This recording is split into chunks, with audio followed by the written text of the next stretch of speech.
Hello à toi. Dans cette toute petite vidéo, je voudrais faire un point sur la place que doit occuper la partie où tu parles de ta revue de la littérature ou de ton cadre conceptuel ou de ton cadre théorique dans le cadre de la soutenance de ton mémoire.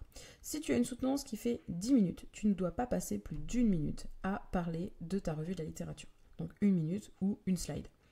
Donc vraiment, ça c'est super important, ce n'est absolument pas le cœur de ton mémoire, enfin le cœur de ta soutenance, et il faut passer dessus assez rapidement. Ce que tu peux faire, c'est vraiment une sorte de schéma récap, donc je te parle de ça dans une autre vidéo dont je te mets le lien dans la description.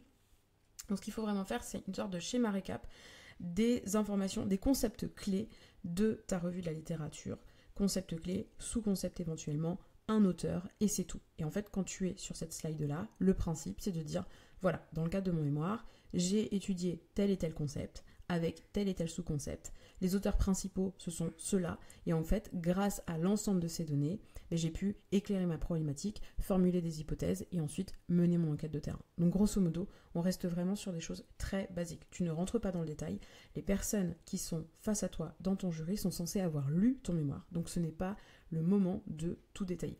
Au pire, si toi tu as besoin de te rassurer, ce que tu peux faire, c'est qu'à la fin de ton PowerPoint, tu rajoutes 2-3 slides avec, par exemple, je sais pas moi, sur chaque slide, la définition du concept, les sous-concepts, quelques définitions, quelques auteurs supplémentaires. Et comme ça, si jamais on te pose des questions par rapport au concept que tu as pu utiliser, enfin détailler dans le cadre de ton mémoire, et bien tu as des éléments sur lesquels tu peux t'appuyer. Mais vraiment, le jour de la soutenance, tu ne dois pas passer plus d'une minute sur cette slide-là.